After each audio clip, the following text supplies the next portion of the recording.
Bismillahirrahmanirrahim. Assalamualaikum warahmatullahi wabarakatuh. Alhamdulillahirabbil alamin. Wassalatu wassalamu ala asrofil anbiya'i wal mursalin wa ala alihi wa sahbihi ajmain. Asyhadu an la ilaha illallah wa asyhadu anna Muhammadan abduhu wa rasuluh la nabiyya ba'da.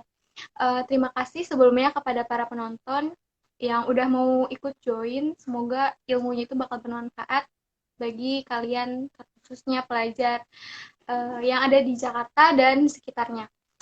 Seperti yang kita ketahui, ini langsung masuk aja ya. Seperti yang kita Banget. ketahui, Raden Ajeng Kartini itu adalah sosok pahlawan nasional Indonesia Hmm. yang banyak memberikan eh, kemajuan bagi kaum wanita dalam memperoleh kebebasan, otonomi, serta persamaan hukum sebagai bagian gerakan yang luas. Nah, jadi Raden Ajeng Kartini itu benar-benar memberikan banyak sekali inspirasinya bagi kita kaum perempuan gitu. Apalagi di dalam bidang pendidikan gitu kan. Makanya diskon 1% yang kita jalani malam ini itu cocok banget gitu kalau buat kita diskusiin gitu. Hmm. Nah, buat Kak Una sendiri, gimana Kak menurut Kak Una tentang Raden Ajeng Kartini itu?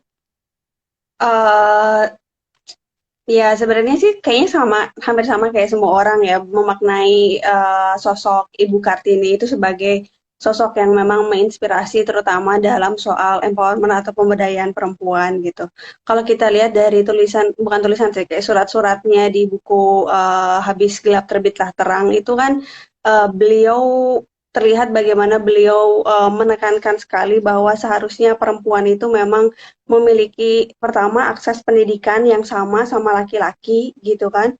Terus yang kedua juga di situ dituliskan bagaimana pada saat Ibu Kartini hidup itu begitu susahnya bagi perempuan untuk mendapatkan akses pendidikan. Sementara kalau kaum laki-laki seperti yang pernah ditulis sama Ibu Kartini itu saudaranya itu bisa sampai sekolah tinggi terus kemudian pergi ke Belanda dan juga setelah menyelesaikan pendidikannya juga bisa langsung dapat posisi istilahnya atau pekerjaan gitu kan. Jadi bagi saya tulisan-tulisannya Ibu Kartini itu tuh memberikan inspirasi bahwa betapa pentingnya bagi perempuan untuk menyadari bahwa kita pertama berhak dan juga wajib untuk mendapatkan akses pendidikan yang sama halnya dengan laki-laki. Kemudian ada pernyataan Ibu Kartini yang menurut saya itu sangat penting ya ketika beliau bilang bahwa keberhasilan ini nggak sama persis sih, tapi kayak kesuksesan dari waktu itu masih dinamain sama Hindia Belanda itu juga bergantung kepada uh, kecerdasan atau pendidikan perempuan. Jadi bukan cuma laki-laki. Artinya di sini kan Ibu Kartini mau menekankan bahwa ketika seseorang perempuan ini memiliki ilmu, memiliki pengetahuan, itu bukan hanya bermanfaat bagi dirinya sendiri, tapi lebih lanjut akan bermanfaat bagi masyarakat dan juga bagi negara. Jadi di situ menurut saya penting sih bahwa ketika misalnya perempuan pengen melanjutkan pendidikannya itu bukan cuma sekedar supaya perempuan ini bisa eksis di masyarakat, tapi lebih lanjut ya supaya menjadi orang atau manusia yang berguna bagi masyarakat dan negaranya. Itu saya kira penting sih poin yang coba kemudian dibuat sama Ibu Kartina melalui keresahannya lewat tulisan surat-suratnya. Itu sih kayaknya inspirasinya Oke, yang saya dapat. Hmm. berarti kawan ini benar-benar menjadikan Ibu Kartini itu sebagai inspirasinya banget ya, sampai Iya sih, bisa cuman kalau iya, sampai iya, bisa iya, iya, S2. salah satu. Tapi maksudnya saya itu maksudnya emang Ibu Kartini itu memang menginspirasi ya. Tapi kita juga perlu mengingat bahwa Ibu Kartini bukanlah kemudian satu-satunya perempuan di Indonesia yang mencoba untuk memperjuangkan kesetaraan perempuan sama laki-laki atau perjuangan kita juga punya Cut Nyadin, terus ada Dewi Sartika, terus ada Rasuna Said dari Padang juga ya sama-sama bergelut kemudian berjuang untuk memperlihatkan bahwa sebenarnya perempuan itu juga punya peran di dalam sejarah Indonesia gitu. Maksud saya Ibu Kartini penting bagi kita untuk kita lihat, untuk kita dalami, untuk kita jadikan inspirasi, tapi juga kita juga harus mengetahui bahwa di Nusantara atau di Indonesia juga banyak kemudian tokoh-tokoh wanita yang sebenarnya juga memberikan sumbangsih gitu untuk masalah empowerment atau kesetaraan antara perempuan sama laki-laki gitu sih. Oke, sebelum kita lanjut diskusinya nih, aku pengen Mm-mm. kenalin dulu Kak Une ini gitu kan. Aku pengen Sama-sama. ngebacain CV Kak Une, teman-teman dengerin Boleh, ya. boleh. Soalnya aku saking maaf ya Kak, saking banyaknya CV-nya aku tuh sampai sampai eh, ngedata mana nih yang Santai gampang-gampang aja, aja santai aja. disebutin gitu.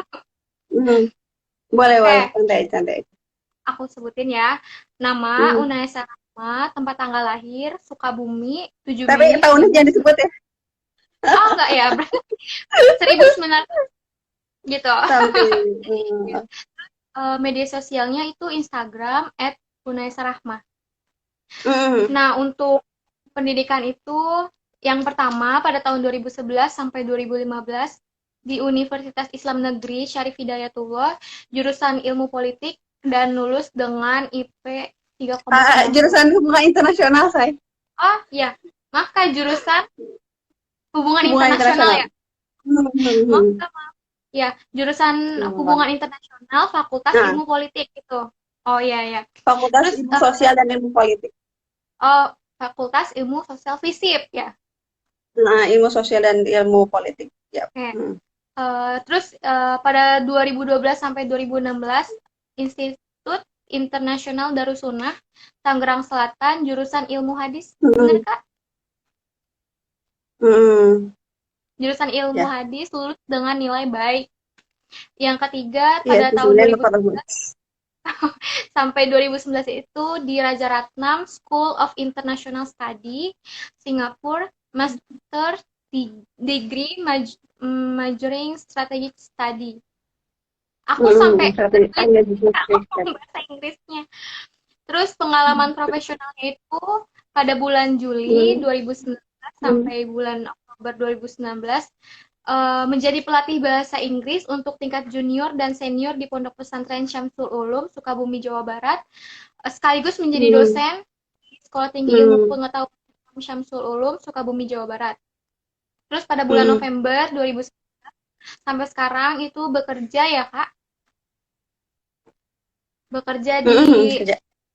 Set Analysis International Center for Political Violence and Terrorism Research atau Ya. ICVTR Singapura, Hmm. di Singapura ya. Di Singapura. Hmm. Ya. Oke, terus pendidikan non formalnya pada bulan Februari 2016 menjadi peserta di Lokakarya Pelatihan Teroris Analisis selama 2 minggu di Singapura yang Itu sih, diselenggarakan oleh pusat ya. itu Terus yang sebenarnya bukan lebih kayak pendidikan non formal ya, lebih kayak training yang pernah saya ikut training atau workshop sih.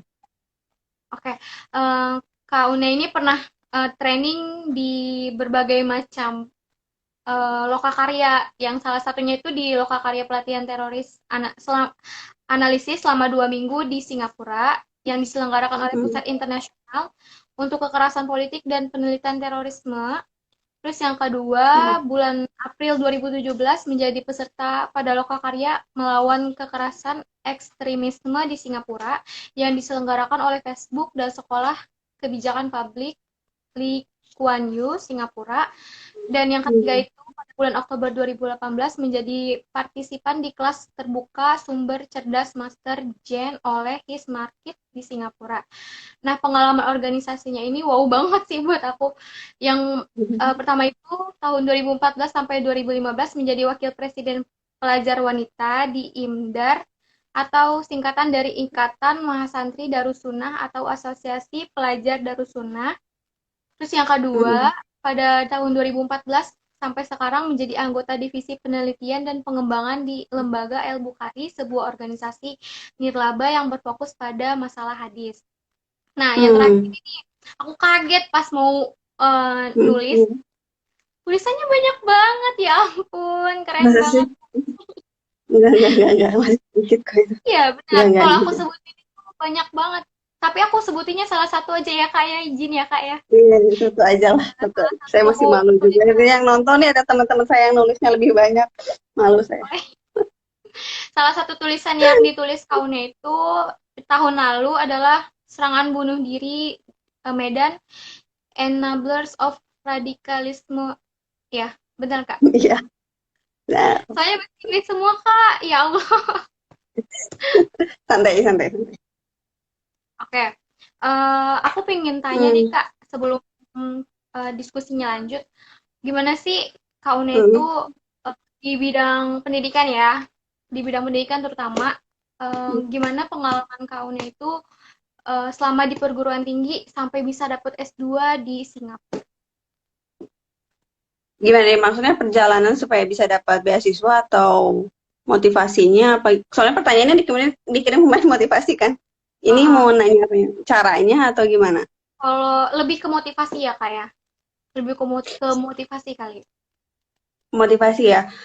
Sebenarnya sih kalau motivasi pengen belajar ke luar negeri itu udah ada sih semenjak SMA gitu kan. Saya kan tinggalnya bukan di kota besar ya, di Sukabumi ya lumayan lah, nggak kecil-kecil amat. Tapi ya menurut saya sih akses saya untuk misalnya tahu tentang apa namanya kayak beasiswa atau segala macam itu juga agak susah ya menurut saya pas lagi tahun berapa sih SMA dulu tahun 2007 apa 2009 2011 gitu. Tapi waktu itu saya pernah ikut kayak lomba semacam kayak MUN gitu di Bandung terus dari situ saya pengen banget untuk merasakan gimana sih rasanya bisa belajar ke luar negeri gitu.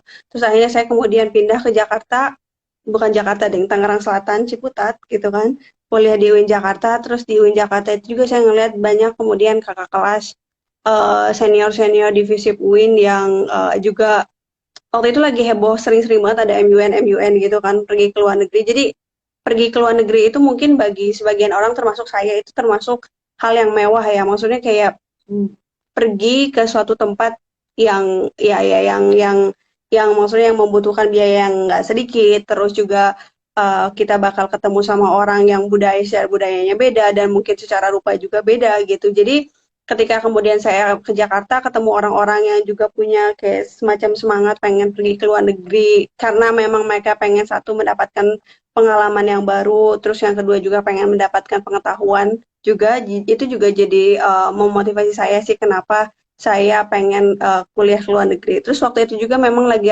namanya ada LPDP, itu juga kan semakin kayak oh iya berarti ada fasilitasnya nih bisa dapat beasiswa untuk pergi ke luar negeri. Jadi menurut saya itu juga jadi campuran kenapa akhirnya saya pengen untuk pergi atau belajar kuliah ke luar negeri itu sih.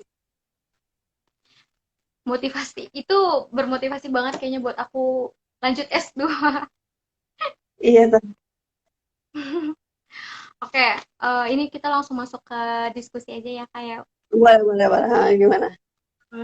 Tadi kan kaunnya udah nyinggung nih, Raden Ajeng Kartini itu di diri kaunnya itu sebagai apa gitu, Kak? Ini putus-putus ya. Gimana? Gimana? Nah, iya Gimana jadi gimana? tadi kan kaunnya udah nyinggung Hmm, tentang Raden Ajeng Kartini buat kaunnya itu seperti apa gitu kan. Eh, hmm, Inspirasinya itu seperti apa gitu. Nah, menurut Kak Une, kenapa sih harus ada Hari Kartini gitu? Dan hmm. seberapa penting Hari Kartini itu untuk diperingati? Saya kira Hari Kartini itu penting ya karena memang Ibu Kartini itu menjadi simbol dari istilahnya kesetaraan antara perempuan sama laki-laki, terutama di bidang pendidikan, itu menjadi penting karena ya itu sebagai pengingat kepada orang-orang bahwa ada perempuan yang telah berjasa untuk merubah gitu kan, merubah suatu tatanan istilahnya kalau dalam bidang pendidikan supaya perempuan itu kemudian bisa punya akses pendidikan yang sama dengan laki-laki. Waktu itu juga saya berpikir kenapa ya kalau buat perempuan itu ada hari khusus kayak hari Kartini, terus hari Ibu, tapi kalau buat laki-laki ya nggak ada hari khusus gitu. Karena memang secara dalam masyarakat laki-laki itu ya dari dulu itu sudah punya tempat, sudah diakui. Kalau dilihat dari surat-suratnya Ibu Kartini juga kita bisa lihat bahwa kalau siapa namanya saudaranya laki-laki itu bisa menempuh pendidikan yang tinggi sampai ke Belanda pulang pulang terus setelah beres pendidikannya juga bisa langsung dapat pekerjaan gitu kan itu beda sama perempuan di mana dari dulu di mana pas lagi zaman kalau kita dari Kartini itu perempuan itu masih harus diam di rumah jadi untuk sampai ke dalam titik sekarang di mana kita bisa merasakan bebasnya untuk mengakses pendidikan itu ya butuh adanya sejarah atau perjuangan. Jadi bagi saya itu penting karena dengan harinya Kartini itu kita sama dengan mengakui bahwa perempuan untuk sampai ke titik sekarang di mana bisa sejajar sama laki-laki itu ya ada perjuangan dan jadi penting untuk memperingati itu sebagai simbol ya adanya perjuangan untuk mencapai kesetaraan antara perempuan sama laki-laki itu. Kalau misalnya kita lihat sebenarnya sih ini hadis yang maksudnya udah sering banget sih dari dulu pas lagi aku kecil suka ingat kan kalau di hadis itu suka ada yang kata-kata kayak hormatilah ibumu, ibumu, ibumu baru bapakmu. Dulu sih banyak banget penjelasan kayak iya soalnya ibu yang melahirkan kita, ibu yang kemudian menjaga kita. Tapi kalau kita lihat dari sisi lain, penegasan Nabi ini agak nggak nyambung sama Kartini ya, cuman penegasan Nabi terhadap kata ummu itu penting. Kenapa? Karena mungkin pada zaman itu penghargaan terhadap perempuan itu tidak sebesar penghargaan terhadap laki-laki. Makanya perlu ditegaskan sampai 3 kali gitu supaya masyarakatnya aware bahwa perempuan itu punya peran, perempuan itu punya eksistensi. Sama kemudian kalau misalnya mau diibaratkan kepada Hari Kartini bahwa penting karena perempuan itu punya eksistensi, ada peran perempuan, ada kehadiran perempuan yang harus kemudian disadari oleh masyarakat. Jadi penting adanya Hari Kartini atau Hari Ibu itu supaya masyarakat lebih melek bahwa ya perempuan itu ada, perempuan itu eksis, perempuan itu punya pengaruh dan punya apa namanya kontribusi itu sih. Oke, terus cara Kak Una itu bukan cara Kak Una sih ya, tapi lebih ke cara kita sebagai kaum perempuan itu memaknai Hari Kartini itu seperti apa gitu. Cara memaknai sih mungkin bisa beda-beda ya tiap orang, tapi saya kira cara memaknai ya kita harus kemudian memanfaatkan misalnya kebebasan hari ini yang mungkin kita bakal anggap sebagai ya ini secara natural udah ada aja gitu kan. Soalnya pas lagi saya sekolah juga pas lagi misalnya SMP, SMA, kuliah saya nggak pernah berpikir bahwa saya harus nulis surat gitu, berjuang atau sedih-sedih gitu kan, ngurung diri di kamar atau segala macam supaya saya bisa sekolah gitu kan. Bahkan kan kejadiannya sampai kadang orang tua harus maksa gitu anak-anaknya untuk sekolah, maksudnya beberapa kasus sih dulu. Jadi yang menurut saya yang paling bisa dilakukan adalah kita harus menyadari bahwa eh, kebebasan akses pendidikan yang kita miliki sekarang itu ternyata tidak datang begitu saja ada peran-peran orang yang mencoba lewat pemikirannya mencoba untuk merubah konstruksi patriarkis yang kemudian mempersempit atau membatasi akses perempuan untuk mendapatkan pendidikan. Ternyata kalau kita lihat ke belakang ke sejarah, perempuan tidak bisa mendapatkan akses pendidikan senyaman atau sebebas sekarang gitu. Jadi yang paling penting adalah menyadari bahwa kebebasan akses pendidikan yang bisa kita rasakan hari ini itu ternyata butuh perjuangan, butuh proses. Setelah menyadari itu ya kemudian harus dimanfaatkan dengan sebaik-baiknya. Jangan sampai misalnya ya sekolah karena dipaksa atau belajar karena dipaksa. Ini konteksnya mungkin untuk anak-anak sekolah SMP, SMA gitu ya. Karena pas lagi zaman saya SMP, SMA harus dipaksa juga sih. Sempat ada masa-masa di mana ayo sekolah nggak mau sekolah atau segala macam. Padahal kalau kita lihat dari tulisan Ibu Kartini itu beliau ingin sekali kuliah, ingin sekali melanjutkan pendidikan. Tapi karena waktu itu adat yang ada itu tidak mengizinkan beliau untuk melanjutkan pendidikannya, maka beliau harus tetap stay at home gitu kan, untuk diam di rumah. Jadinya ya uh, sekali kalau kita melihat kita punya kebebasan untuk mengakses pendidikan, walaupun ya lagi-lagi kalau misalnya bicara lebih lanjut, semua orang kadang juga tidak punya akses pendidikan yang sama, tapi kalau misalnya Anda punya akses pendidikan yang bebas, maka harus dimanfaatkan dengan sebaik-baiknya. Jadi menyikapinya itu dengan sebaik-baiknya ya Kak ya. Gimana pun caranya Memanfaatkan sebaik-baiknya. beliau sudah memberikan kita banyak apa ya pembaharuan gitu untuk mendapatkan Hmm. kesetaraan gender antara Hmm. perempuan dengan laki-laki. Nah, Hmm. untuk itu semua menurut kau nih apa yang bisa kita lakukan untuk pelajar perempuan saat ini, Kak? Ya, ya maksudnya pergi sekolah atau sekarang sih sebenarnya kan sekarang banyak juga akses untuk mengakses pengetahuan yang bisa lewat online streaming, terus banyak apa namanya kelas-kelas gratis yang ada di online atau misalnya juga apa namanya ya pergi sekolah gitu untuk apa konteks anak SMP, SMA gitu. Tapi sih sebenarnya saya juga tetap menyadari bahwa walaupun sekarang kita sudah punya akses pendidikan yang hampir sama-sama laki-laki, tetap aja ada tantangan tersendiri bagi perempuan. Ini nggak tahu ya, saya kalau kasus di kota saya itu kan, saya ingat waktu itu masih ada teman-teman kayak misalnya dia mau pergi sekolah itu dia harus naik angkot 3 kali. Tahu angkot ya? Di tempat kamu ada angkot ya? Ada dong, Jadi ada. ada ya. Jadi ada teman yang sampai kalau dia mau berangkat sekolah itu harus naik angkot 3 kali gitu kan. Nah, berarti dampaknya itu otomatis dia itu harus membatasi aktivitas dia, jangan sampai pulang dari sekolah malam. Padahal kan kita tahu kalau zaman SMP SMA itu suka banyak ekskul, terus pulangnya kadang jam 7 malam lah, apalagi kalau yang teater tuh sampai jam 10 malam gitu kan.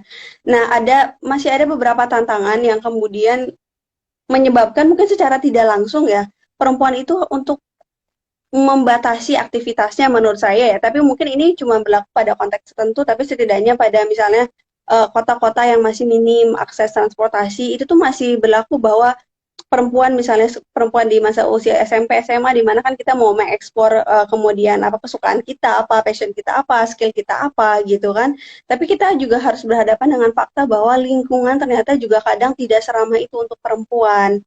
Misalnya kayak angkot lebih dari jam 7 malam udah nggak ada gitu, otomatis dia kan harus nggak harus jangan ikut ekskul karena dia pengen pulang ke rumah dengan aman dong. Belum lagi nanti ada cap misalnya kalau misalnya pulang lebih dari maghrib itu kan dicapnya perempuan nih perempuan bandel deh pulang udah lebih dari maghrib gitu kan. Padahal kalau laki-laki pulang maghrib nggak apa-apa, itu kan juga semacam diskriminasi ya terhadap perempuan. Kalau perempuan pulang lebih dari maghrib itu juga masih dicapnya nggak jelek gitu.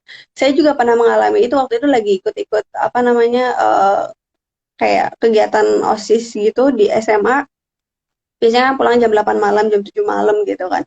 Tapi saya nggak boleh waktu itu jam 7 jam 8. Pertama mungkin karena masalah keamanan, tapi yang kedua juga itu nanti dipandang orang nggak enak gitu. Saya waktu itu sedih sih, tapi kenapa kalau kakak saya waktu itu boleh? Jadi masih ada apa ya istilahnya masalah-masalah sosial terus masalah keamanan yang kemudian menyebabkan perempuan secara tidak langsung ya harus mensortir terus membatasi aktivitasnya ke aktivitas yang terjadi cuman misalnya pada siang hari sampai sebelum maghrib gitu. Jadi ya walaupun sekarang perempuan udah punya akses pendidikan yang sama, tapi ternyata kalau kita lihat lebih dalam juga masih ada tantangan-tantangannya sih buat perempuan. Itu sih dari saya.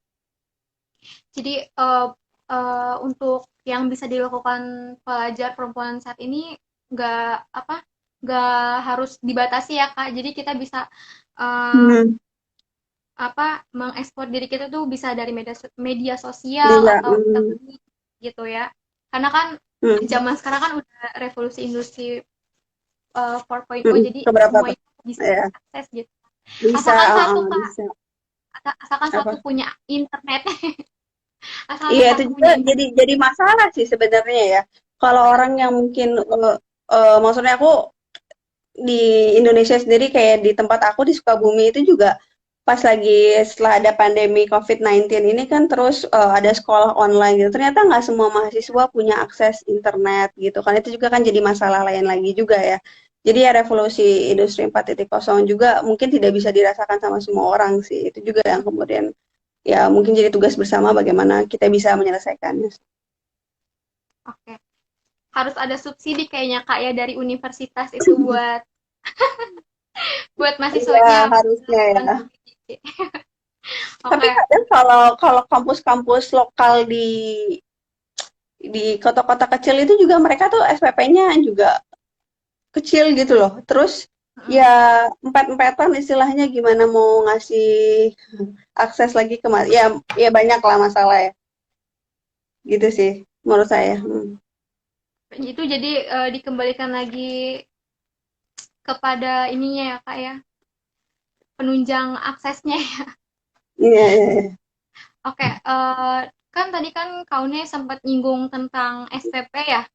Nah, jadi kalau seandainya kita mikirin SPP itu, ibaratnya kita mikirin dana gitu untuk gimana caranya khusus kaum perempuan ya, gimana caranya bisa melanjutkan pendidikan sampai perguruan tinggi seperti Kaune bisa sampai S2 gitu.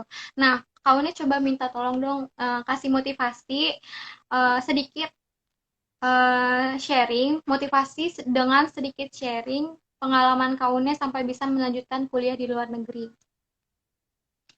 Sebenarnya kalau kuliah luar negeri yang saya jalani kemarin itu ya dapat beasiswa sih.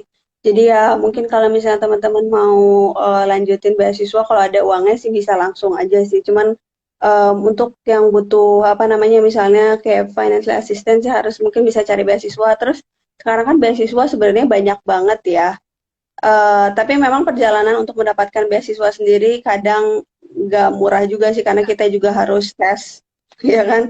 Tes Mm-mm. IELTS, tes TOEFL gitu. Saya juga sempat kerja sih waktu itu sebelum ambil tes IELTS kan waktu itu lumayan mahal sih buat kantong mahasiswa waktu itu ya. Apalagi saya baru lulus waktu itu, terus belum ada kerjaan. Jadi ya memang ada prosesnya cukup lama sih waktu itu untuk akhirnya bisa dapat beasiswa. Jadi ya tapi saya kira sekarang sih untuk mendapatkan beasiswa itu nggak sesulit dulu. Sekarang kalau misalnya untuk anak-anak santri atau anak-anak dari PTIN ya kayak Universitas Islam Negeri juga ada kayak Mora School dari Kemenag, terus ada PDP, terus ada Aminef, ada Australian Awards, sebenarnya banyak banget ada Erasmus, terus juga di pemerintah Singapura juga kemarin di tempat yang saya belajar itu juga ada kayak semacam beasiswa untuk Terrorism Analyst Award, terus ada banyak deh pokoknya ada empat jenis beasiswa. Jadi ya sekarang sih mungkin teman-teman yang mau misalnya melanjutkan ke luar negeri atau cari beasiswa harus rajin-rajin aja mengulik informasi terkait beasiswa itu.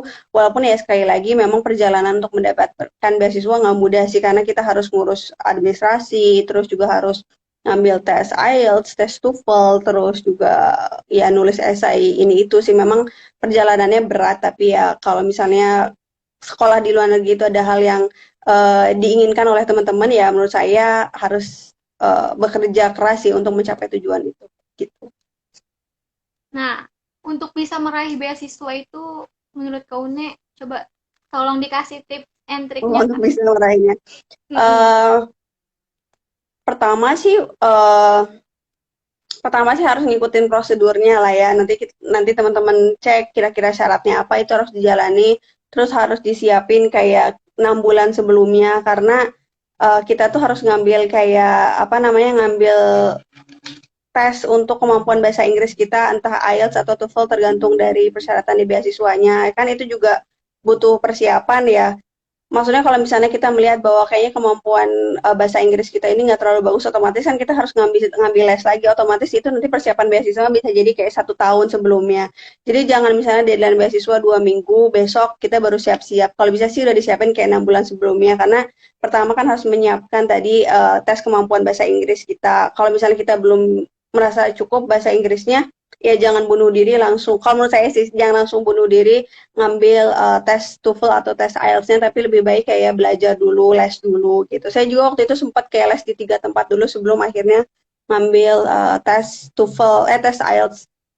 Dan bahkan mungkin beberapa teman juga ada yang berkali-kali ngambil les dulu untuk sebelum memutuskan untuk mengambil tes kemampuan bahasa Inggris. Terus yang kedua juga kita harus kan nulis kayak ada motivation letter untuk menjelaskan kenapa sih kita pengen belajar di suatu kampus gitu kan. Pengen belajar misalnya pengen belajar di UNJ kenapa gitu kan harus dijelaskan misalnya UNJ itu tempatnya ABCDFG. Terus saya pengen masuk jurusan ini karena ABCDFG. Itu kan butuh waktu ya apalagi ditulisnya dalam bahasa Inggris. Menurut pengalaman saya sih itu susah gitu. Kayak nulis bahasa Inggris waktu itu juga saya belum terbiasa nulis bahasa Inggris jujur waktu itu pas lagi daftar beasiswa. Maksudnya kalau baca bahasa Inggris oke lah, nulis kan persoalan lain ya. Apalagi nanti kita juga kayak butuh untuk ngasih tulisan kita ke teman-teman, tolong editin dong gitu kan. Dan nggak semua orang juga kan mau kayak ngedit, bukan mau sih, kayak oke oke oke nanti bakal gue lihat, tapi ternyata setelah sebulan nggak dilihat-lihat gitu kan. Jadi otomatis kan kita juga harus ngambil waktu gitu, nggak bisa kita kasih ke orang minta dieditin, cepetan dong besok beres kan nggak bisa kayak gitu juga kan. Makanya kenapa untuk mempersiapkan beasiswa, aplikasi beasiswa itu harus jauh-jauh hari sebelumnya. Terus nanti juga kayak tergantung kampusnya, tapi waktu itu kampus saya itu mengharuskan adanya esai juga, nulis esai itu kayak hampir 1.000 kata. Itu juga kan butuh waktu untuk berpikir, menulis bahasa Inggrisnya, memperhatikan grammar, tata bahasa, terus juga minta bantuan teman-teman yang lain untuk mengedit gitu. Jadi ya intinya harus dipersiapkan secara baik mungkin mulai dari apa namanya kemampuan bahasa Inggris kita yang tadi, terus dari persyaratan-persyaratan lain kayak nulis motivation letter sama nulis-nulis esai yang lain itu harus dipersiapin dengan baik sih. Berarti kalau seandainya bisa diringkas adalah niat ya Kak ya. Awalnya itu untuk meraih beasiswa itu niat dulu gitu ya. Jadi Tapi niat harus dilakuin sih, soalnya Indonesia kan kayak, iya aku niat, tapi nggak dilakuin sama aja niatnya sih. cuma di mulut doang ya Kak ya, tapi nggak Harus dijalanin. dilakuin. Nah, harus dilakuin. Harus lebih dari niat gitu ya, harus Harus dilakuin. lebih dari niat, iya harus dilakuin. Heeh, Tapi gitu. kadang niat apa udah kita lakuin, terus kita merasa di situ kayaknya tuh yang dimana kelemahan itu kan pasti ada ya Kak, kayak gue nggak bisa nih gitu kan, atau kita bisa ngeliat dari teman kita kayak teman kita tuh lebih pintar gitu, terus lebih mudah mencerna tentang uh, Hmm, vocabulary, tentang bahasa hmm, Inggris dan semacamnya hmm. itu. Nah, Heeh. kau ini pernah ngerasain itu apa enggak? Dan gimana cara mengatasinya gitu? Sebenarnya saya sering banget sih ngerasain gitu. Saya selalu minder kayak saya nggak bisa bahasa Inggris gitu. Saya selalu ngerasa, sampai sekarang ini saya masih selalu punya perasaan kayak, "Aduh, bahasa Inggris gue jelek banget ya," gitu. Apalagi teman-teman saya kan, walaupun mereka orang Indonesia, tapi bahasa Inggrisnya kayak super kece, super lancar gitu. Nulis juga bagus banget gitu. Saya juga sering kayak ngerasa minder gitu. Tapi ternyata yang harus diubah itu adalah mindset kita. Jadi kita itu nggak boleh menganggap teman kita yang pintar itu sebagai kompetitor kita gitu loh.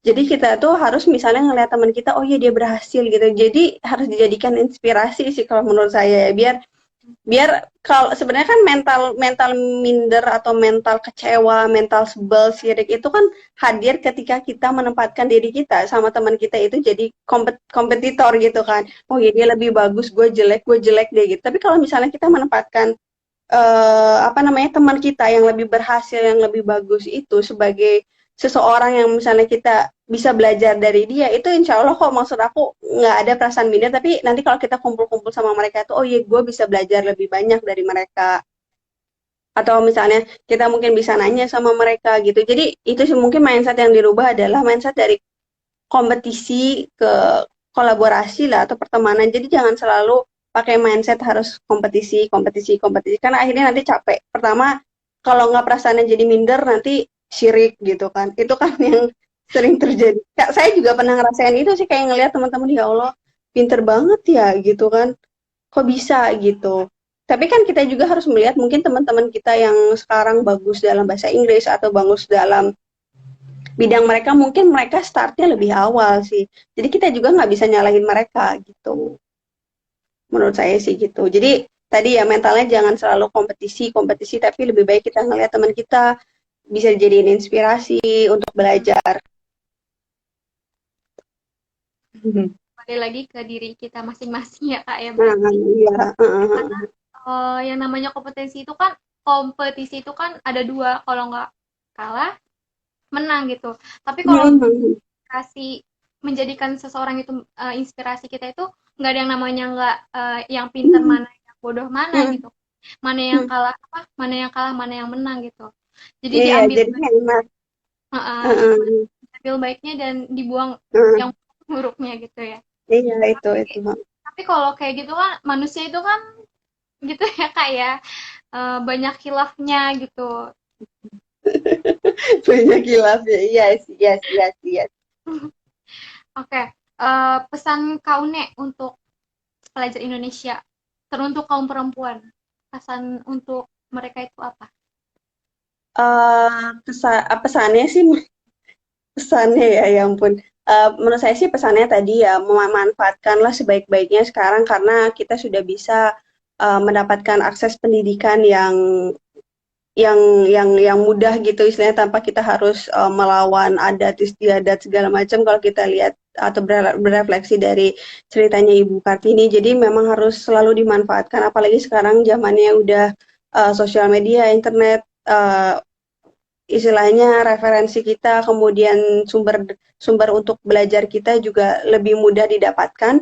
Jadi menurut saya sih nggak, sekarang nggak ada alasan untuk lebih males atau alasan kita nggak punya akses untuk sumber-sumber apa namanya pendidikan kita, karena ya sekarang kita sudah lebih dipermudah sih, pertama untuk mendapatkan pendidikan, terus juga untuk mendapatkan sumber bacaan-bacaan kita untuk pendidikan kita. Jadi ya untuk perempuan ya tadi kalian harus menyadari bahwa perempuan itu juga punya hak dan kewajiban yang sama dalam masalah pendidikan. Jadi kalian juga harus benar-benar belajar gitu kan pas lagi zaman SMP, SMA. Dan buat laki-laki juga saya kira juga itu penting bagi laki-laki juga untuk memahami bahwa kewajiban belajar itu bukan jatuh bagi laki-laki doang tapi juga bagi perempuan gitu.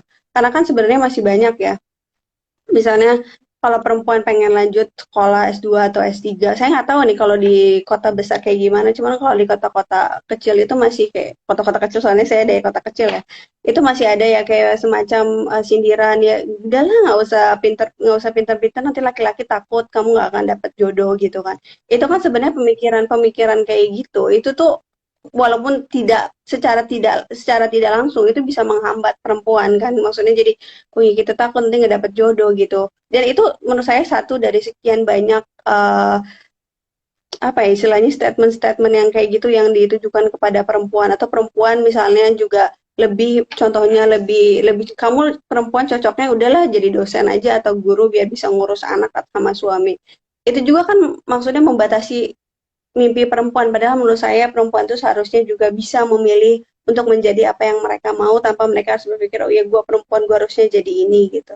Jadi menurut saya dari Hari Kartini pertama ya teman-teman SMP sama SMA adik-adik harus memanfaatkan pendidikan yang sudah bisa maksudnya dirasakan dijalankan dengan enak ini. Terus yang kedua juga memanfaatkan era internet untuk mendapatkan akses yang banyak terkait sumber daya. Terus juga harus berani untuk menentukan khususnya buat perempuan kalian pengen jadi apa tanpa harus terbebani dengan harapan-harapan masyarakat atau keluarga. Menurut saya sih.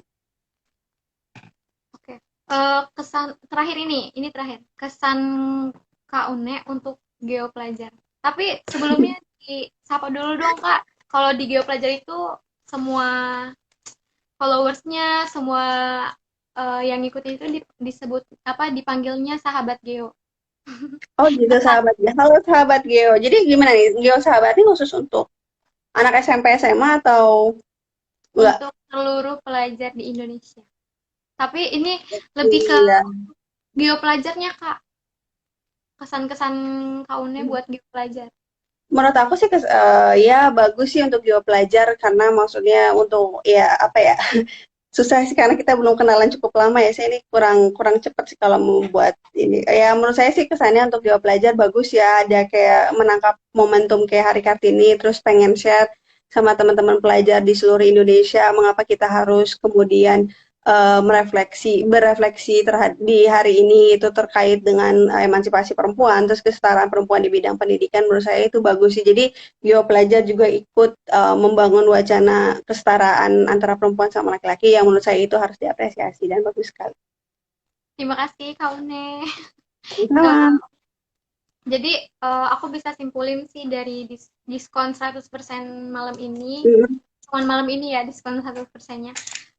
Jadi memaknai Hari Kartini itu memang menjadi penting karena Hari Kartini itu adalah sebagai pengingat bahwa beliau memberikan banyak pembaharuan untuk kaum perempuan sebagai apa di dalam untuk memperoleh kesetaraan gender. Ya gitu. Hmm. Oke, terima kasih Kak Une udah ngasih. Sama-sama. Makasih udah ngundang saya. Ya, jangan bosan-bosan ya Kak ya nanti diundang. Nanti diajak ngopi sama Kak Banu, sama Kak Dani. Boleh, Kayak boleh. Nanti kalau corona udah beres kali ya, tuh saya bisa balik ke Indonesia. di mana nih Kak rencananya? Di mana rencananya maksudnya? Ngopinya di mana? Ciputat kali ya. Di UIN ya, biar sekalian reunian ya. Biar Ini Kak, sekalian saya nostalgia di UIN. kata Kak Banu Q&A. Q&A, Heeh. boleh sih. Gimana nih Kak Banu? Mau udah Tapi kan, diskon 100%-nya atau gimana nih? Katanya mau diberi motivasi nih Kak sama semangat buat sidang. Kak Banu mau sidang Kak? oh, sidang apa ya satu? S1 apa S2? Kak Banu? S1 kayaknya deh Kak. Oh, masih muda banget ya. Eh, Kak Banu masih muda. Kabar ya semangat aja buat Banu untuk skripsinya disiapin. Insya Allah lancar. Amin. Hmm. Makasih Kak Unet tadi Sama-sama. udah ngasih. Hmm. Tapi di sini disuruh buka 3 pertanyaan. Kayaknya nggak akan ada pertanyaan. Sumpah deh. Emang ada pertanyaan? Iya, ada pertanyaan kan nih? Sahabat Geo, dipanggilnya sahabat Geo, Kak. Iya, sahabat Geo gimana? Ada pertanyaan nggak? Atau mungkin ada masukan terkait tadi apa sih yang udah saya omongin? Mungkin ada teman-teman yang mau menambahkan, menyangkal. Santri Almas. Oh, ada orang Sukabumi tuh. Oh, Banu tuh orang Sukabumi. Halo. Kak ada eh, niatan buat lanjut S3? Sebenarnya niatan buat lanjut S3 ada sih, cuman saya masih menimbang juga sih, maksudnya apakah maksudnya dunia akademisi itu adalah memang yang pengen saya lakuin atau enggak, saya masih nimbang. Makanya saya sekarang milih profesi jadi peneliti ya. Jadi untuk sekalian mengkonfirmasi lah kira-kira apakah dunia penelitian ini memang dunia yang pengen saya geluti dan apakah saya juga punya skill yang cukup untuk terus ada di dunia ini sih. Saya masih mencoba mengeksplor diri, mencari tahu diri saya apakah memang saya pengen stay di dunia akademia atau nanti saya pengen lanjut S3. Tapi sempat ada sih, apalagi keluarga saya juga sempat kayak mendukung untuk lanjut S3. Oh, berarti ada rencana untuk S3 ya, Kak. Tapi untuk menjalankannya itu Kak Una sambil berpikir dulu dengan Berpikir dulu. melakukan penelitian gitu ya, Kak. Oh Iya, ya, gitu. dari aku sendiri deh aku pengen nanya sama Kak Una Apa? tentang jurusan Kak Una ini ya. Apa tadi? Hmm, Apa Kak? strategic studies. Strategic Ya, studies. ya itu eh, termasuk di bidang apa ya? Lebih ke mana gitu? Strategic studies itu sebenarnya kita membahas banyak sih masalah defense policy kayak kebijakan keamanan. Cuman kalau saya ambil konsentrasinya di bidang terorisme. Oh, Hmm. Jadi kan kalau S2 kita bisa milih tuh modul-modul mata kuliahnya kira-kira kita pengen apa. Tapi sebenarnya banyak sih ada masalah tentang kebijakan keamanan, terus masalah teori-teori perang gitu, terorisme, terus ada apa ya masalah nuklir. Pokoknya banyak sih. Tapi strategic studies itu ya kira-kira masalah kayak keamanan gitu. Cuman saya memilih untuk fokus di bidang terorisme. Gitu. tapi kalau aku lihat dari CV Kaunnya itu lebih apa jalannya itu apa ya? Jauh gitu Kak dari apa tadi Hmm. S1-nya eh, hubungan internasional ya Kak? Oh, nggak terlalu jauh sih sebenarnya karena dalam hubungan internasional juga sempat ada pembahasan masalah mengenai keamanan internasional, terus di salah satunya pernah disinggung juga sih masalah tentang terorisme. Tapi iya sih awal-awal pas lagi saya masuk S2 itu ada pembahasan kayak macam militer, terus teori perang itu saya nggak tahu sih karena dulu pas lagi S1 yang dibahas kan lebih kayak secara teoritik gitu kan. Terus juga masalah keamanan internasionalnya juga lebih di level teori dibandingkan maksudnya langsung mendalami secara spesifik tentang angkatan darat, angkatan laut, strategi perang. Saya juga sempat pusing sih sebenarnya, cuman ya harus dijalani sih, harus dibaca lagi kayak gitu-gitu. Oke, Kak ini ada pertanyaan nih. Aku bacain aja ya. Dari siapa? Teh Une dong soal literasi di kalangan pelajar dan lagi populasi wanita khususnya di kalangan pelajar semakin banyak kan kondisi literasi kita di Indonesia minim banget. Kira-kira solusinya apa? Mhm. Solusinya ya, aduh saya juga masih berpikir sih terkait solusinya. Mungkin kalau solusi literasi itu ya harus dikenalkan sejak kecil kesukaan membaca itu menurut saya penting sih. Soalnya kalau misalnya kita melihat orang tua kita sering baca buku, itu kan juga timbul keinginan untuk baca buku itu yang kemudian mungkin sering luput dari perhatian orang tua. Maksudnya biasanya kan orang tua tuh kayak cuma nyuruh anaknya untuk sekolah, terus nanti berharap gurunya yang mengajarkan segala hal sama muridnya termasuk hobi untuk membaca buku. Padahal kan hobi untuk membaca atau keinginan untuk membaca buku itu harus dibangun juga di rumah misalnya kayak gitu. Atau Harus juga harus juga disediain sih sebenarnya fasilitasnya sama pemerintah gitu. Saya waktu di Sukabumi, lagi-lagi kota Sukabumi terus nggak apa-apa ya, nggak pengalaman pribadi. Mhm. Di pengalaman pribadi saya juga waktu itu misalnya kita mau ke perpustakaan kota gitu, koleksinya nggak lengkap, terus cara pinjamnya juga agak jadul gitu. Maksud saya itu ya pas zaman dulu sih masih koleksinya terbatas. Jadi kita mau baca buku apa juga bingung. Pas lagi sekolah SMA juga perpustakaannya juga nggak menarik. Jadi ya nggak terlalu ada minat untuk baca. Jadi memang harus ada pertama dari rumah mungkin dibangun sama sama orang tua dibangun kebiasaan untuk baca buku. Tapi satu sisi juga pihak sekolah atau pihak pemerintah juga harus menyediakan misalnya tempat baca yang menarik, yang asik gitu. Tapi kalau buat aku sendiri di Jakarta itu udah ada yang namanya Air Petra sebelumnya. Kau ini udah tahu belum? Apa tuh nggak? Air Petra tuh jadi kayak taman, taman bacaan juga, taman bermain Hmm, juga. Jadi hmm, tuh itu udah difasilitasi ada tempat bermainnya, terus ada hmm, perpustakaan juga, perpustakaan mini gitu. Yang di apa? Dibantu sama apa ya kalau nggak salah tuh aku lupa nama eh, instansinya, cuman itu ada di bawahan pemerintahan juga. Nah, hmm.